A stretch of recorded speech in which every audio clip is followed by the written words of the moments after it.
सो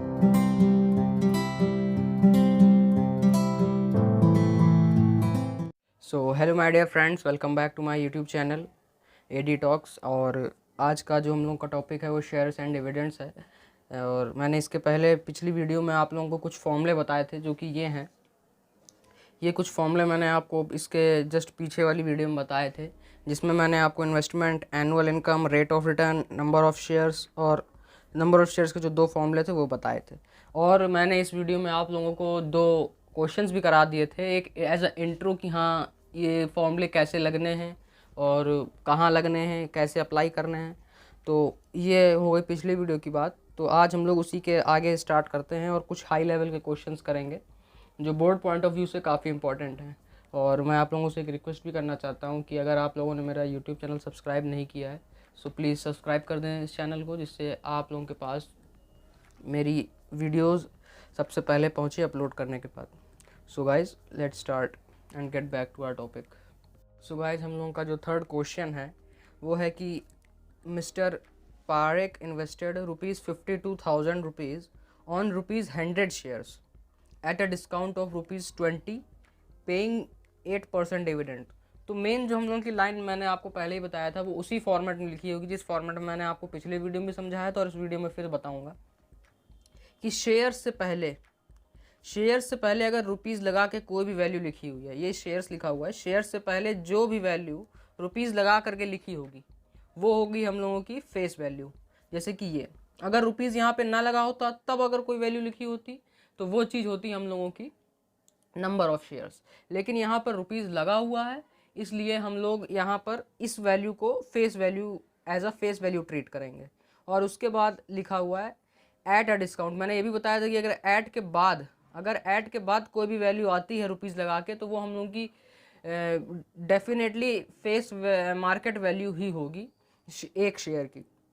तो ये सब मैंने आपको बेसिक्स पिछली 2 वीडियोस में बताता चला आ रहा हूँ। अगर आप लोगों ने ना देखी वो वीडियोस तो मैं लिंक डाल दूंगा इसके डिस्क्रिप्शन में इस वीडियो के, और आप वहाँ पर विजिट करके देख सकते हैं। काफ़ी इंपॉर्टेंट जानकारी भी मैंने दी थी उस पिछली वीडियोस में।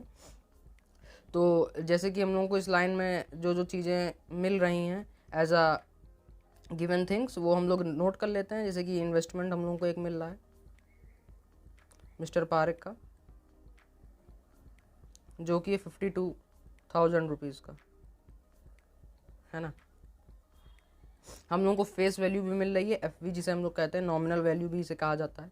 फेस वैल्यू जो हम लोगों की है वो 100 रुपीज़ की है। और जो मार्केट वैल्यू है वो इन लोगों ने यहाँ पर हम लोगों को डायरेक्टली नहीं दी हुई है, हम लोगों को इन लोगों ने मार्केट वैल्यू दी हुई है एट अ डिस्काउंट करके, कि डिस्काउंट 20 रुपये के डिस्काउंट पे इसकी मार्केट वैल्यू है उस एक शेयर की। Face value of 1 share is ₹100, तो मार्केट वैल्यू जो होगी वो 20 रुपये का डिस्काउंट पे। तो 20 रुपये का डिस्काउंट मतलब कि 100 minus ₹20 which is equals to ₹80। 80 rupees की इसकी मार्केट वैल्यू हो गई। तो मार्केट वैल्यू नंबर एक शेयर की 80 हो गई, फेस वैल्यू हम लोग की 100 हो गई। और जो डिविडेंड इसमें गिवन है, इस क्वेश्चन में डिविडेंड गिवन है, डिविडेंड हम लोगों को गिवन है 8%। अच्छा, अब हम लोग आगे क्वेश्चन पढ़ते हैं। At the end of 1 year he sells the shares at a premium of ₹20। जो मिस्टर पारेख थे इन्होंने एक साल के अंत में उन्होंने अपने शेयर्स को बेचा 20 रुपये प्रीमियम पे। 20 रुपये के प्रीमियम पे उन्होंने अपने शेयर्स को तब बेचा। अच्छा, ये ज़रूरी नहीं है कि, ये मैं आपको बता दूं कि ये ज़रूरी नहीं है कि जो शेयर उसने किसी भी एक पार्टिकुलर आदमी ने जब खरीदा तभी बेचे। उसकी मर्जी, वो शेयर खरीद के वो शेयर कितने दिनों तक रोक के रखा हुआ है, और उसके बाद जब उसका मन करेगा तब वो बेचेगा। जैसे कि कभी कभार होता है कि स्टॉक मार्केट में प्राइस बढ़ गए उस शेयर के, तो वहाँ पर वो लोग उस शेयर को तब बेचेंगे। ऐसे कुछ बिजनेसमैन होते हैं जो ऐसे स्टॉक मार्केट की वैल्यू देखकर, शेयर्स की वैल्यू देखकर अपना सेल करते हैं मार्केट वैल्यू देखकर। तो इन्होंने भी वही किया। इन्होंने क्या किया कि मान लीजिए इन्होंने इतने शेयर्स, मान लिए कुछ नंबर ऑफ शेयर्स खरीदे। चलिए हम लोग सबसे पहले नंबर ऑफ शेयर्स देख ही लेते हैं कि नंबर ऑफ शेयर्स इन्होंने कितने खरीदे इतने इन्वेस्टमेंट पे। उसके बाद मैं आपको एक एग्जाम्पल के थ्रू बताता हूँ। Number of shares which mister Parekh bought. Number of shares का मैंने आप लोगों को कल भी फॉर्मूला बताया था और आज भी बताऊंगा। तो नंबर ऑफ शेयर्स बॉट का फॉर्मूला होता है investment upon market value. Investment upon, investment को मैं आई से यहाँ पे डिनोट कर रहा हूँ, मार्केट वैल्यू को एमवी से। तो इन्वेस्टमेंट हम लोगों की होगी 52,000 रुपीज़ की, और जो मार्केट वैल्यू हम लोगों की है वो 80 रुपीज़ है। तो यहाँ से कैलकुलेट करने के बाद हम लोगों के जो शेयर्स आ रहे हैं वो 650 शेयर्स आ रहे हैं। तो 650 शेयर्स उन्होंने क्या कहते हैं खरीदे इतनी इन्वेस्टमेंट पे। अच्छा, अब उन्होंने 650 शेयर्स खरीदे और उन्होंने उन शेयर्स को तब बेचा जब उसकी वैल्यू थोड़ी बढ़ गई। मतलब कि मान लीजिए इन्होंने यहाँ पे मिस्टर पारेख ने 650 शेयर्स खरीदे अपने। अब 650 शेयर्स उन्होंने खरीदे, 650 शेयर्स उन्होंने खरीदे तो ₹20 के डिस्काउंट पर, जब उसकी जो वैल्यू थी वो ₹20 डिस्काउंट थी। लेकिन जब उन्होंने एक साल के अंत में eight the end of one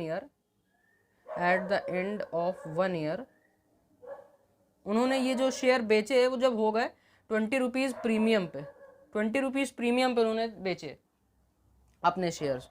तो जो उन्होंने जब बेचा अपने शेयर्स तो उसकी मार्केट वैल्यू क्या हुई, उसकी मार्केट वैल्यू हुई ₹20 प्रीमियम पर, मतलब कि ₹20 ज़्यादा फेस वैल्यू से। तब उन्होंने बेचा, उन्होंने तब नहीं बेचा जब ₹20 गिरी हुई वैल्यू थी फेस वैल्यू से।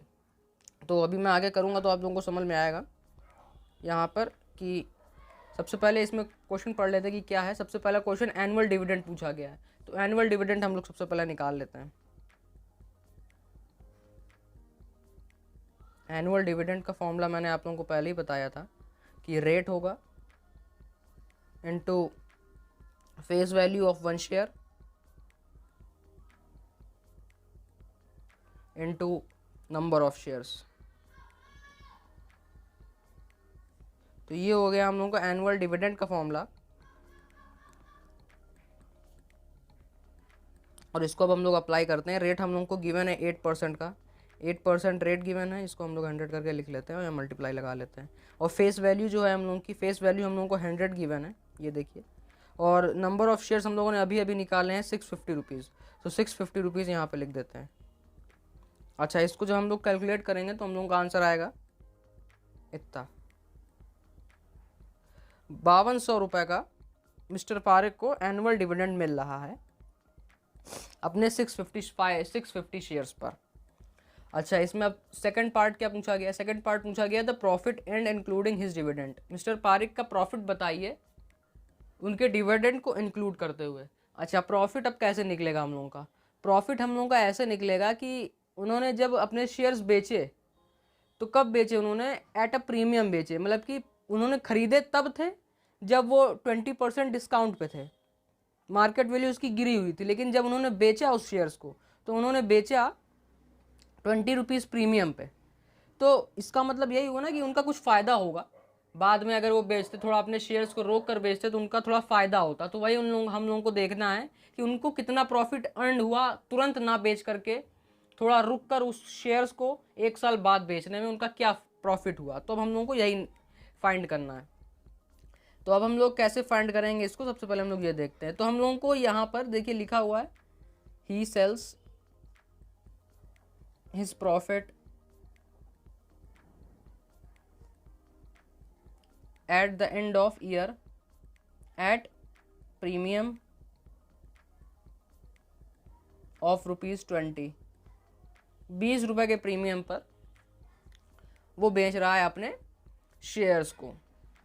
तो अब हम लोग यहाँ पे क्या करेंगे? अब देखिए 20 रुपये के प्रॉफिट पे जब वो अपने शेयर्स को बेच रहा है तो यहाँ से सीधा सीधा मतलब हम लोगों को ये पता चल जाता है कि उसकी मार्केट वैल्यू बढ़ गई। So the new MV of one share is equals to 100 + 20 which is equals to 120 rupees. 120 रुपये का शेयर मार्केट वैल्यू अब उसकी हो गई उस एक शेयर की। अच्छा, आप मिस्टर पारेख ने बेचे कितने थे? ये तो हम लोगों ने जो निकाला अपना मार्केट वैल्यू, ये एक शेयर का निकाला। अब मिस्टर पारेख ने शेयर्स बेचे, खरीदे कितने थे? अब जितने खरीदे होंगे उतने ही बेचे होंगे उन्होंने। ये कोई स्पेसिफिकली लिखा तो है नहीं कि इन्होंने लिए इतने शेयर्स बेचे। तो हम लोग यहाँ पे एज्यूम कर लेते हैं कि उन्होंने 650 शेयर्स खरीदे और 650 शेयर्स बेचे। तो बेचे इस वैल्यू पर। सो द इनकम या द सेलिंग वैल्यू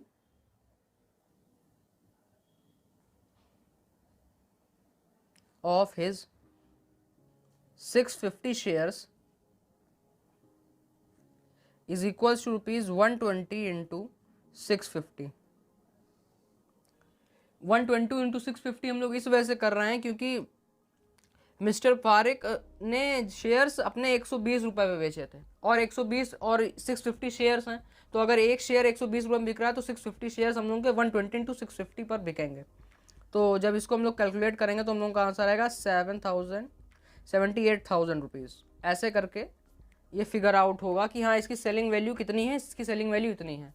अच्छा, क्वेश्चन में पूछा क्या गया है, the profit and including his dividend. हम लोगों को प्रॉफिट निकालना है इंक्लूडिंग हिज डिविडेंड, उनका डिविडेंड देखते हुए। अच्छा, अब हम लोग प्रॉफिट निकालेंगे तो प्रॉफिट कैसे निकलता है, प्रॉफिट हम लोग का तब निकलेगा ना जब हम लोग इन्वेस्टमेंट को क्रॉस कर जाएंगे। मान लीजिए हम लोगों ने कोई चीज़ 10 रुपये में खरीदी, अब 10 रुपये में खरीदी और हम लोग उसको बेच रहे हैं, तो अब हम लोग को उसमें प्रॉफिट देखना है। तो हम लोग प्रॉफिट तभी निकाल पाएंगे जब हम लोग उसमें से 10 रुपये माइनस कर लेंगे। मान लीजिए 10 रुपये की चीज़ बेची हमने और हम लोगों ने खरीदी 10 रुपये की चीज़ और हम लोगों ने बेची उस चीज़ को 15 रुपये में, तो हम लोगों का प्रॉफिट 15 रुपये नहीं हुआ, हम लोगों का प्रॉफिट हुआ केवल और केवल 5 रुपये का। तो वैसे ही इस क्वेश्चन में भी करना है हम लोगों को। उन्होंने अपनी जो सेलिंग प्राइस उनका निकला वो इतना निकला 78,000 रुपीज़ का, इंक्लूडिंग इस डिविडेंड अभी हम लोगों ने नहीं निकाला, उनका डिविडेंड जो मिल रहा है वो हम लोग नहीं निकाल रहे हैं अभी। तो होता क्या है कि अब हम लोग इसमें इनकी इन्वेस्टमेंट सब्सट्रैक्ट कर देंगे। इन्वेस्टमेंट सब्सट्रैक्ट करने का केवल इतना मतलब है कि हम लोग को केवल प्रॉफिट मिलेगा। जैसे कि हमने 10 रुपये की चीज़ खरीदी और 15 चीज़ की बेची, तो हम लोग का प्रॉफिट जितना हुआ केवल और केवल 5 रुपये हुआ। हम लोगों ने उस 15 में से अपना इन्वेस्टमेंट हटा दिया कि इन्वेस्टमेंट तो हम ही लोगों ने किया था, मतलब जो इन्वेस्टमेंट किया, जो 10 रुपये का इन्वेस्टमेंट किया वो तो हमारी तरफ से लगा था, तो उसको हम लोग हटा के तब अपना प्रॉफिट निकालेंगे। तो यहाँ पर भी हम लोग वही करेंगे। मैं पेज चेंज कर देता हूँ।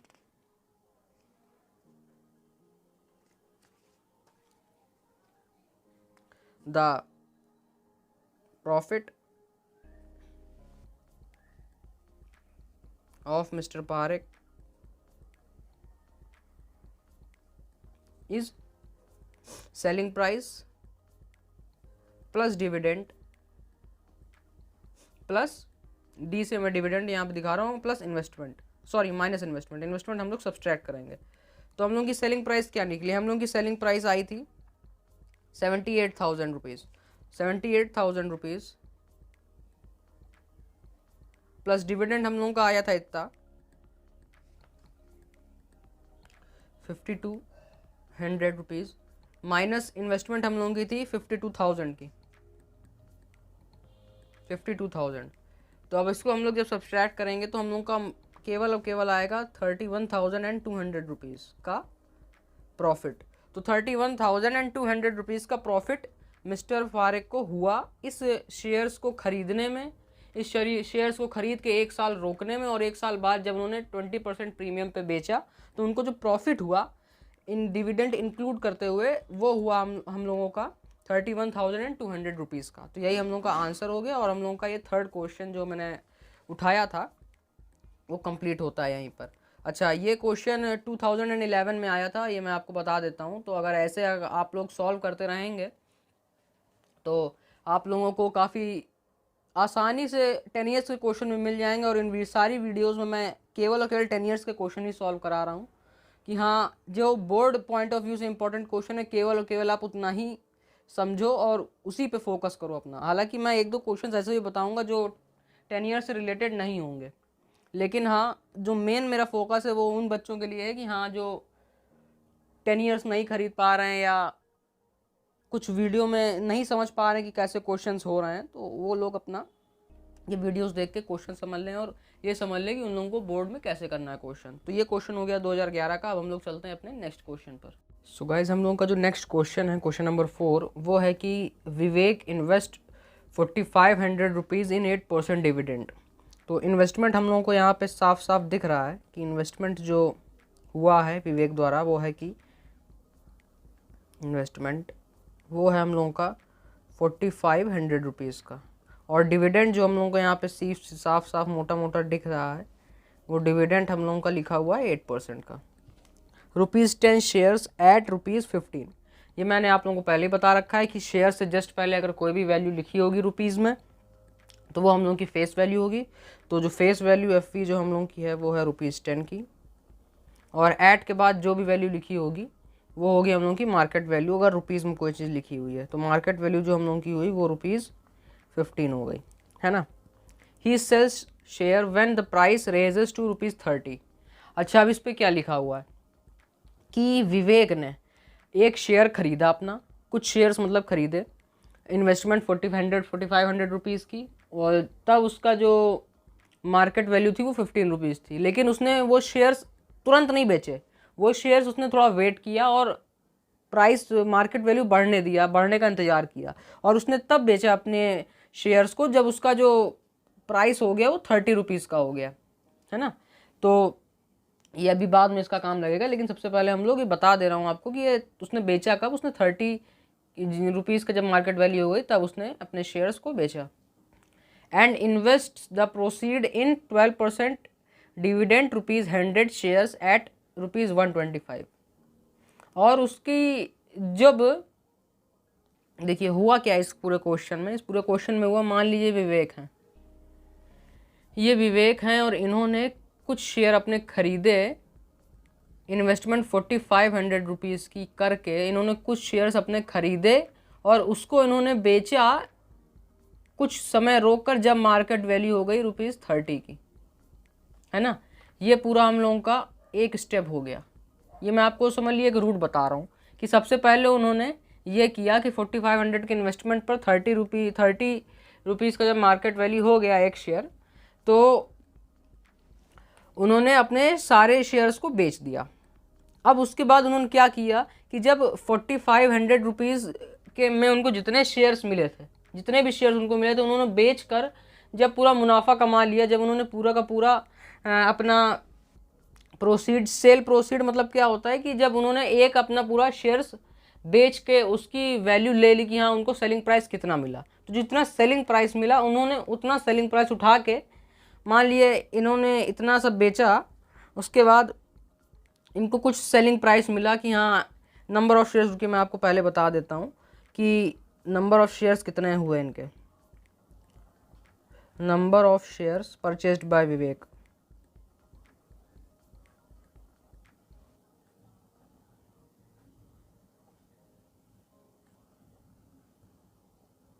तो number of shares purchased by Vivek कितना हुआ, investment upon market value, market value हम लोगों की 15 थी, तो 300 नंबर ऑफ़ शेयर्स हो गए इनके। इन्होंने पहली बार में फर्स्ट स्टेप में इन्होंने क्या किया कि 4,500 रुपीज़ के इन्होंने 300 शेयर खरीदे किसी कंपनी के, और इन्होंने उसको बेचा कब, इन्होंने बेचा उसको तब जब उसकी मार्केट वैल्यू 30 रुपीज़ की हो गई, है ना।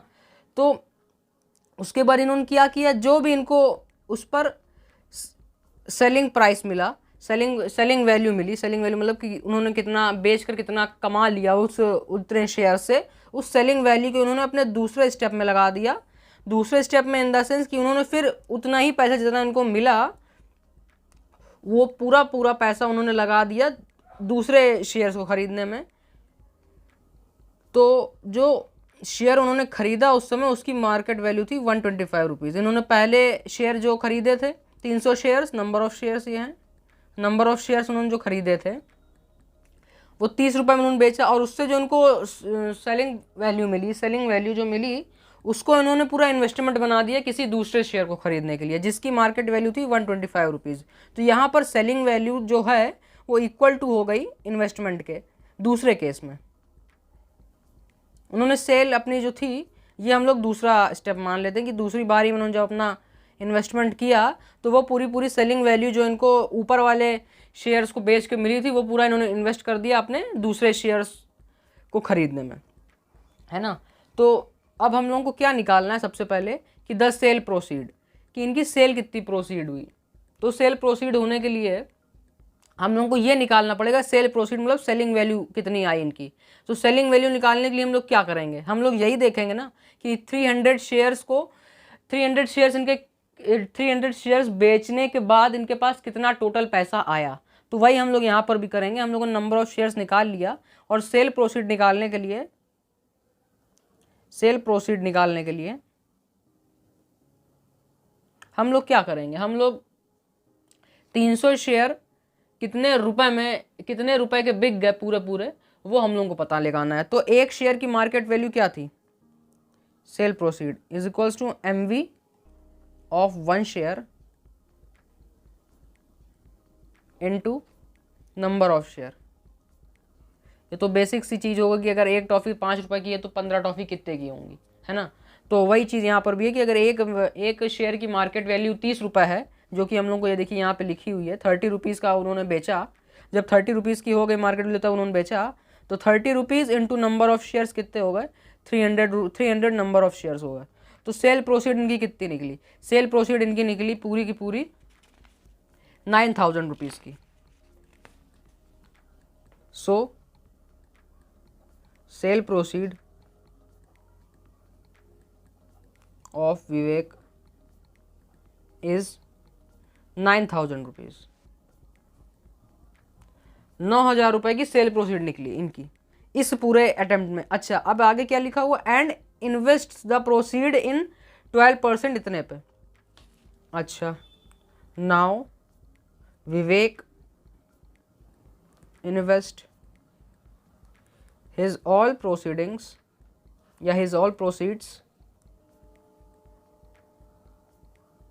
in 12% dividend ₹100 face value shares at ₹125 market value. इस पे इन्होंने अपनी पूरी की पूरी 9000 रुपये है। यहाँ पे हम लोग को जो सेलिंग वैल्यू मिली 9000 रुपीज़ की मिली। इन्होंने अपना इन्वेस्ट कितना किया, इन्होंने अपना इन्वेस्ट किया 4500 के 300 शेयर इन्होंने खरीद लिए। तब जब उन्होंने 300 शेयर खरीदे और 30 रुपीज़ की मार्केट वैल्यू पे बेच दिए, तो इनको 9000 रुपीज़ मिले पूरे। अब 9000 रुपीज़ इन्होंने पूरे दूसरे शेयर्स खरीदने में इन्वेस्ट कर दिए। तो यहाँ पे इन्वेस्टमेंट हम लोगों का हो गया 9000 रुपीज़ का, है ना। तो 9000 रुपीज़ का जब इन्वेस्टमेंट हो गया, तो अब हम लोगों को क्या देखना है, अब हम लोगों का दूसरा क्वेश्चन है, the number of ₹125 shares he buys. अब हम लोग को ये देखना है कि कितने उन्होंने 9000 रुपये का जब इन्वेस्टमेंट कर दिया तो उनको 125 रुपये की मार्केट वैल्यू के कितने शेयर्स मिले। So the number of shares या the new number of shares मतलब कि 125 रुपीज़ के जब उन्होंने बाद में खरीदे, या 125 रुपीज़ आप लिख दिए या न्यू शेयर्स लिख दिए, बात वही है। The new shares he bot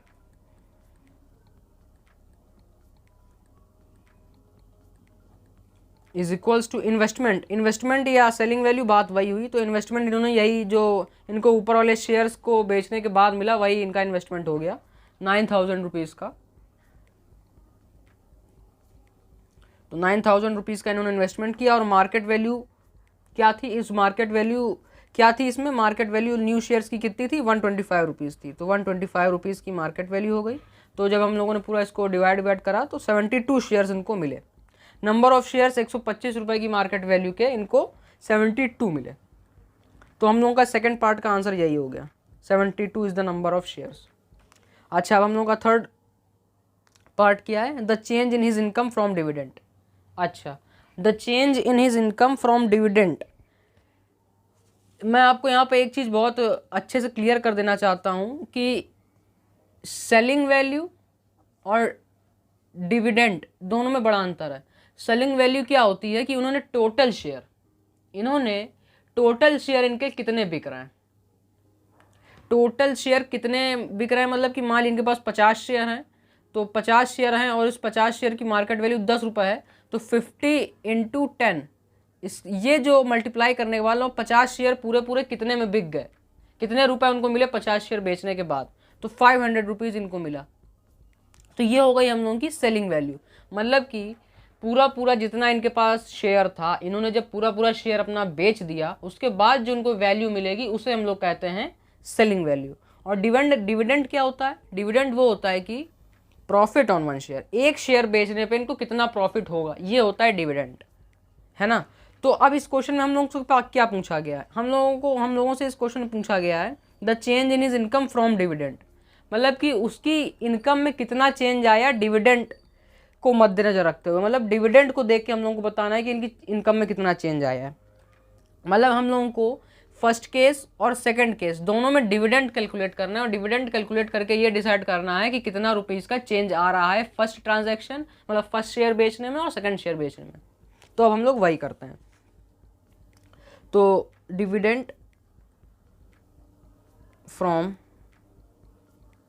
सबसे पहले इन्होंने कितने में बेचा था, फ्रॉम ₹10 शेयर्स एट ₹15। ये हम लोग पूरा लिखेंगे दिखाने के लिए कि हम लोग इसका डिविडेंड निकालें, ₹10 शेयर्स एट ₹15। इस वाली जब इसने शेयर खरीदा था तब कितना डिविडेंड लगा था, इसमें इस दौरान इनका क्या डिविडेंड परसेंटेज था, इस दौरान इनका डिविडेंड परसेंटेज था ₹8 और इनका जो नंबर ऑफ शेयर्स थे वो 300 थे। तो डिविडेंड का फॉर्मूला जैसे कि आप लोगों को मालूम ही है, number of shares into rate of dividend into face value. तो आप लोगों को पूरा जैसे मालूम ही है कि फेस वैल्यू जो इन लोगों की इस वाले पहले शेयर पे थी, पहले शेयर पे इनकी फेस वैल्यू थी ₹10 की, और जो डिविडेंड था वो 8% था, और जो नंबर ऑफ शेयर्स थे वो 300 रुपये हम लोगों ने कैलकुलेट करके निकाले थे कि इन्होंने 300 नंबर ऑफ शेयर्स खरीदे 4500 रुपीज़ का इन्वेस्टमेंट करके। तो नंबर ऑफ शेयर्स हम लोगों के हो गए 300, रेट हम लोगों का हो गया 8% का, और फेस वैल्यू जो हम लोगों की थी वो ₹10 की थी, सॉरी। तो इसको जो हम लोग पूरा कैलकुलेट करेंगे तो इसका आंसर आएगा कुछ इस प्रकार कि ₹240 का डिविडेंड इनको फर्स्ट स्टेप पर मिला। First step in the sense कि इस वाले इतने पार्ट पर केवल इनको इतना डिविडेंड मिला, इतने पार्ट पर। अब हम लोग इस नीचे वाले पार्ट का डिविडेंड निकालेंगे। अब इस नीचे वाले पार्ट का जब डिविडेंड निकालेंगे तो हम लोगों को पता चल जाएगा कि कितना इनका डिविडेंड को मद्देनजर रखते हुए प्रॉफिट हुआ। Dividend from ₹100 shares at ₹125। तो इसका भी वही फॉर्मूला है, number of shares into rate into face value, है ना। अच्छा, जब इन्होंने दूसरा शेयर खरीदा था तो दूसरा शेयर जब इन्होंने खरीदा था तो इनको क्या डिविडेंड मिला। अब हम लोग ये 8% वाला डिविडेंड नहीं देखेंगे, अब हम लोग देखेंगे 12% वाला डिविडेंड कि हाँ 12% वाला डिविडेंड। क्यों 12% वाला डिविडेंड देखेंगे, क्योंकि इन्होंने अपनी सेल प्रोसीडिंग के बाद जो दूसरा इन्वेस्टमेंट किया उस पर इन्होंने जो बेचा होगा तब इनको कुछ डिविडेंड प्राप्त हुआ होगा। तो डिविडेंड हम लोगों का ये वाला डिविडेंड लगेगा, ना कि ये वाला। इससे का काम खत्म तभी हो गया जब इन्होंने बेच बात के सब वो पैसा दूसरे में इन्वेस्ट कर दिया, तब इनका इस डिविडेंड का काम खत्म हो गया, तो तब इनका नया रेट ऑफ डिविडेंड लगेगा। तो इस वाले पार्ट में हम लोग जो रेट ऑफ डिविडेंड लगाएंगे 12% का लगाएंगे। तो 12% का जब डिविडेंड लगा, फेस वैल्यू हम लोगों की 100 थी, और जो नंबर ऑफ शेयर्स था वो हम लोगों ने कैलकुलेट किया 72 नंबर ऑफ शेयर्स खरीदे इन्होंने 9000 रुपीज़ का। तो जब इसको हम लोग पूरा कैलकुलेट करेंगे तो 72 × 12 जब आप लोग करोगे तो इसका आंसर कुछ आएगा कि 864 रुपीज़। 864 रुपीज़ का इनको डिविडेंड प्राप्त हुआ फर्स्ट केस से।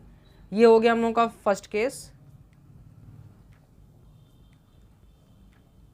और ये हो गया हम लोगों का सेकंड केस। अब हम लोगों को क्या निकालना है, थर्ड क्वेश्चन में क्या पूछा गया। थर्ड क्वेश्चन में the change in his income from dividend. So the change in his income from dividend is equals to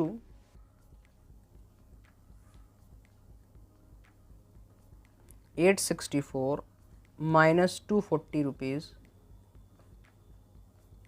which is equals to ₹624। ₹624 का इंक्रीमेंट हुआ इनकी एनुअल इनकम में पूरी तरह से अगर देखा जाए तो, है ना।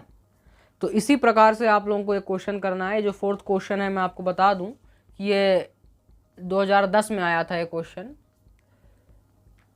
तो ये 2010 का क्वेश्चन आप लोगों ने सॉल्व कर लिया है पूरी तरह से। अब हम लोग अपने नेक्स्ट क्वेश्चन की तरफ चलते हैं। इसी टाइप के क्वेश्चंस अक्सर बोर्ड में पूछे जाते हैं। जब कोई हाई लेवल के क्वेश्चंस आते हैं तो इसी टाइप के क्वेश्चंस आते हैं इस चैप्टर से। और ये आदमी यही चार्ट में कंफ्यूज हो जाता है कि ये पूछा क्या गया है, बताया क्या गया है, कैसे कैसे क्या क्या पाथ चल रहा है। तो मैंने आपको ये पाथ भी बना के दिखा दिया पूरा चार्ट कि हाँ सबसे पहले इन्होंने इतना इन्वेस्टमेंट किया, इतने शेयर्स खरीदे, ये मार्केट वैल्यू थी। उसके बाद जब इन्होंने सेल प्रोसीड किया तो सेल प्रोसीड जो इन्होंने दूसरे शेयर्स में लगाया वो selling value equals to investment हो जाता है। 9,000 रुपीज़ का इनको जो मुनाफा मिला था वो उन्होंने पूरा पूरा उठा के दूसरे शेयर्स को खरीदने में लगा दिया। जब दूसरे शेयर्स को खरीदने में लगा दिया तो उनका जो मुनाफा डिविडेंड से हुआ और पहले वाले से जो मुनाफा हुआ था उसको जब हम लोगों ने सब्सट्रैक्ट किया तो हम लोगों का 624 रुपीज़ आया, पूरा पूरा देखा जाए एक तौर पे। तो इसी प्रकार से क्वेश्चंस आते हैं और आगे भी हम लोग इसी प्रकार के क्वेश्चन करेंगे। So let's move forward to our 5th question. So guys जो हम लोगों का 5th क्वेश्चन है वो है कि a company with 4,000 shares of nominal value ₹110 declares annual dividend of 15%। तो इसमें हम लोगों को सबसे पहले ये बता दिया गया कि एक कंपनी है, मान लीजिए कोई कंपनी है,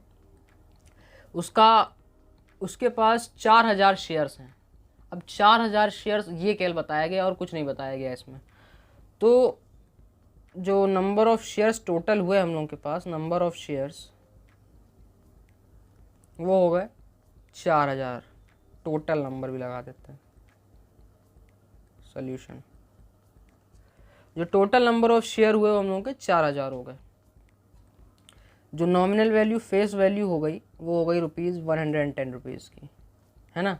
और एनुअल डिविडेंड हम लोगों को 15% दिया गया है, 15% एनुअल डिविडेंड दिया गया है। अब हम लोगों को सबसे पहला क्वेश्चन क्या है, the total amount of dividend paid by the company. Total dividend हम लोगों को निकालना है केवल इस पार्ट में कि हाँ टोटल डिविडेंड कितना कंपनी पे कर रही है। तो इसका सीधा सीधा फॉर्मूला हम लोग को मालूम है, एनुअल डिविडेंड वाला फॉर्मूला लगा देंगे। Annual dividend is equals to rate into face value of 1 share into number of shares. यहाँ पे हम लोग कंपनी के द्वारा कितना डिविडेंड पेड किया जा रहा है ये निकालना है, तो नंबर ऑफ शेयर्स टोटल लिखा जाएगा जो कि हम लोग का ये है। तो रेट ऑफ डिविडेंड क्या है, 15 है, फेस वैल्यू हम लोगों को मालूम ही है और नंबर ऑफ शेयर्स भी हम लोगों को मालूम है कि इतने हैं। तो इससे हम लोग बहुत आसानी से कैलकुलेट कर लेंगे कि हम लोगों का कितना आ रहा है एनुअल डिविडेंड, जो कि हम लोगों का इतना आएगा 66,000 रुपीज़ का एनुअल डिविडेंड कंपनी के पास आएगा, वो जो कि अपने शेयर होल्डर्स को पे करेगी। अच्छा, अब हम लोग अपने सेकंड पार्ट की तरफ चलते हैं। ये आ गया फर्स्ट पार्ट का आंसर। सेकंड पार्ट क्या कह रहा है, the annual income of Shahrukh who holds 88 shares in the company. अब हम लोग को एनुअल इनकम निकालनी है शाहरुख की जो कंपनी में 88 शेयर्स होल्ड कर रहा है। तो अब यहाँ पे पार्टिकुलरली केवल एक शाहरुख की बात हो रही है। तो पहले हम लोग ये देखेंगे the number of shares that Shahrukh holds. तो नंबर ऑफ शेयर्स कितने हैं शाहरुख के पास, तो यहाँ पे लिखा गया है कि 88 शेयर्स का वो मालिक है उस कंपनी का। तो 88 नंबर ऑफ शेयर्स होगा उसके पास। अब हम लोग को क्या निकालना है, एनुअल इनकम ऑफ शाहरुख। तो सबसे आसान और सबसे नॉर्मल सा तरीका एनुअल इनकम निकालने का, annual income of Shahrukh SRK लिख देते हैं, शाहरुख खान लगा देते हैं, है ना। वो की रेट कितना उसको मिल रहा है, फेस वैल्यू एक शेयर की क्या है, फेस वैल्यू ऑफ 1 शेयर, वही पुराना formula, into number of shares. अच्छा, अब नंबर ऑफ शेयर्स हम लोग किसका निकालना है, कंपनी का तो निकाल नहीं रहे हैं। Number of shares annual dividend हम लोग कंपनी तो निकाल नहीं रहे हैं, हम लोग एनुअल डिविडेंड SRK का निकालना है। तो नंबर ऑफ शेयर्स किसके लगेंगे, SRK के लगेंगे। तो न रेट है उसको मिल रहा है 15% का ही, फेस वैल्यू एक शेयर की उतनी ही है, सेम, कुछ चेंज नहीं हुआ है। और जो नंबर ऑफ शेयर्स हैं वो 88 के हैं, 88 है नंबर ऑफ शेयर्स। तो इसको जो हम लोग पूरा कैलकुलेट करेंगे तो आंसर आएगा इतना 1452 रुपीज़ का एनुअल इनकम हो जाएगी शाहरुख की, है ना। अब हम लोग तो third part of the question क्या है, third part of the question है कि if he received only 10% on his investment, if he received only 10% of an investment. अगर इस टाइप की कोई लाइन लिखी हुई है तो कुछ मत सोचिएगा कि ये 10% डिविडेंड है या आपका एनुअल इनकम है या क्या है। If he received only 10% of his investment, हमने आपको स्टार्टिंग में ही फर्स्ट वीडियो में ही इस चैप्टर की बताया था कि अगर टोटल नेट गेन या नेट लॉस बताया जा रहा है उसकी इन्वेस्टमेंट पर, तो वो केवल और केवल उसका रेट ऑफ रिटर्न होगा। तो यहाँ पर क्या लिखा हुआ है, if he gets only 10% on investment, मतलब कि 10% उसको नेट गेन हो रहा है उसकी इन्वेस्टमेंट पर। इसका मतलब कि जो 10% दिया गया है मोटा मोटा, ये 10% ROR है, rate of return. So rate of return is equals to 10%, है ना। 10% का रेट ऑफ रिटर्न शाहरुख को मिल रहा है उसकी इन्वेस्टमेंट में। Then find the price Shahrukh paid for each share, find the price that Shahrukh paid for each share, मतलब कि उसको एक शेयर की कितनी वैल्यू मिलेगी, उसको एक शेयर की कितनी वैल्यू मिलेगी। 88 शेयर्स अगर उसने खरीदे हैं तो उसकी एक शेयर की क्या वैल्यू होगी, तो एक शेयर की क्या वैल्यू होगी, इसको हम लोग शॉर्ट फॉर्म में मार्केट वैल्यू भी कहते हैं। तो उसके एक शेयर की मार्केट वैल्यू क्या होगी, टोटल उससे आपसे इस क्वेश्चन में वही पूछा गया है। अच्छा, अब आप लोग सबसे पहले दिमाग लगा लीजिएगा इस टाइप के क्वेश्चंस को सॉल्व करते समय कि हम लोगों को मार्केट वैल्यू निकालने के लिए किस किस चीज़ों की ज़रूरत है, मार्केट वैल्यू निकालने के लिए किस किस चीज़ों की ज़रूरत है। तो मैं आपके सामने फिर से एक फॉर्मूले वाली शीट ले आता हूँ कि अगर हम लोगों को मार्केट वैल्यू निकालनी है, मार्केट वैल्यू अगर हम लोगों को निकालनी है, या यहाँ से देख लें मार्केट वैल्यू अगर हम लोगों को निकालनी है तो हम लोगों को नंबर ऑफ़ शेयर की ज़रूरत है और इन्वेस्टमेंट की ज़रूरत है। अगर हम लोगों को मार्केट वैल्यू निकालनी है तो हम लोगों को इन्वेस्टमेंट की ज़रूरत है और नंबर ऑफ़ शेयर्स की ज़रूरत है। तो इस केस में हम लोगों को नंबर ऑफ़ शेयर्स मालूम है कि नंबर ऑफ़ शेयर SRK के 88 है, नंबर ऑफ़ शेयर्स SRK के 88 है, लेकिन हम लोग को इन्वेस्टमेंट नहीं मालूम है ना। तो इन्वेस्टमेंट हम लोग किस फॉर्मूले से निकालेंगे, इस सब में से इन्वेस्टमेंट हम लोग रेट ऑफ रिटर्न वाले फॉर्मूले से निकालेंगे कि हाँ इसमें इन्वेस्टमेंट एनुअल इनकम हम लोगों को पहले हम लोग निकाल चुके हैं, एनुअल इनकम कितनी है SRK की, इतनी है एनुअल इनकम। तो एनुअल इनकम हम लोगों को मालूम ही है, रेट ऑफ रिटर्न हम लोगों को दे ही दिया गया। तो इन्वेस्टमेंट हम लोग निकाल के इस वाले फॉर्मूले में पुट कर देंगे, इन्वेस्टमेंट और नंबर ऑफ शेयर्स हम लोग को मालूम है, तो मार्केट वैल्यू जो हम लोग से थर्ड क्वेश्चन में पूछा गया है वो हम लोग को पता चल जाएगी। तो यही करना है हम लोग को इस पूरे क्वेश्चन में। तो रेट ऑफ रिटर्न का फॉर्मूला क्या होता है, ROR लिख देते हैं, rate of return is equals to annual income upon investment into 100, ये होता है रेट ऑफ रिटर्न का फॉर्मूला। तो जब रेट ऑफ रिटर्न का ये फॉर्मूला हो गया हम लोगों का, तो 10% इसको मिल रहा है रेट ऑफ रिटर्न, और एनुअल इनकम हम लोगों को मालूम ही कि एनुअल इनकम इसकी इतनी आई हुई है। तो एनुअल इनकम हम लोग लिख देते हैं 1452 रुपीज़ की, और इन्वेस्टमेंट को हम लोग आई से डिनोट कर देते हैं। इन्वेस्टमेंट किसकी, इन्वेस्टमेंट हम लोग यहाँ पर SRK की निकाल रहे हैं, क्योंकि हम लोगों को SRK के एक शेयर की मार्केट वैल्यू निकालनी है। तो हम लोग यहाँ पर वही कर रहे हैं कि SRK की इन्वेस्टमेंट निकालनी है हम लोगों को। इन्वेस्टमेंट ऑफ SRK यहाँ लिख देता हूँ छोटा सा SRK, जिससे आप लोग कन्फ्यूज़ ना हो कि इन्वेस्टमेंट हम लोग कंपनी की दिखा रहे हैं या SRK की दिखा रहे हैं। तो इन्वेस्टमेंट ऑफ SRK इंटू 100, तो इसको जब हम लोग सॉल्व करेंगे तो इसका आंसर आएगा 14,500 करके कुछ, इतना इन्वेस्टमेंट आ जाएगा SRK का। Investment of SRK is 14,520 rupees का उसने इन्वेस्टमेंट किया उस कंपनी में 88 शेयर्स को खरीदने के लिए। अब हम लोगों को केवल मार्केट वैल्यू निकाल ली। तो मार्केट वैल्यू निकालने का फॉर्मूला हम लोगों को ने पहले ही बता दिया है आपको मैंने कि वो मार्केट वैल्यू निकालने का फॉर्मूले का हम लोग ये यूज़ करेंगे। क्यों ये वाले फॉर्मूले का यूज़ करेंगे, केवल इसी वजह से करेंगे क्योंकि हम लोगों को नंबर ऑफ़ शेयर्स भी मालूम है SRK के, और हम लोगों को इन्वेस्टमेंट भी मालूम है SRK की। तो investment is equals to number of shares into market value. तो मार्केट वैल्यू हम लोगों को निकालनी है, MV हम लोग इधर कर देते हैं, investment of SRK upon number of shares. तो MV नंबर ऑफ शेयर्स हम लोगों के 88 थे, इन्वेस्टमेंट हम लोगों की 14,520 रुपीज़ आ रही है। तो इसको जब हम लोग सॉल्व करेंगे पूरा तो हम लोग का आंसर आएगा 165 रुपीज़। तो मार्केट वैल्यू जो SRK को मिल रही है वो टोटल 165 रुपीज़ की मिल रही है। इस फॉर्मूले का हम लोगों ने यूज़ किया इस वाले क्वेश्चन को निकालने के लिए। तो गाइज इसी टाइप के क्वेश्चंस आप लोगों को मिलेंगे। ये वीडियो काफ़ी लंबी हो रही है, इस वजह से मैं यहीं पे पॉज करता हूँ। अपनी अगली वीडियो में कुछ और हाई लेवल के और इम्पोर्टेंट क्वेश्चंस बताऊँगा जो इस चैप्टर से रिलेटेड है।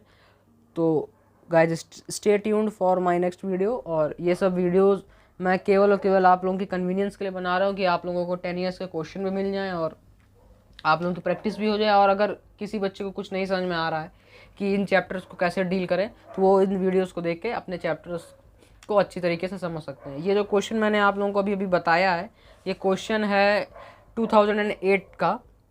ये 2008 का क्वेश्चन है, ये 2008 में आया था ISC बोर्ड के एग्ज़ाम्स में। तो stay tuned for my next video and thanks for watching. बहुत इंपॉर्टेंट वीडियोस हैं, प्लीज़ प्लीज़ प्लीज़ देखते रहिए। और अगर आप लोगों ने मेरे चैनल को सब्सक्राइब नहीं किया तो प्लीज़ सब्सक्राइब कर दीजिए, बेल आइकन दबा दीजिएगा, जिससे आप लोगों को मेरी वीडियोस मिल सके। Thank you, thanks for watching.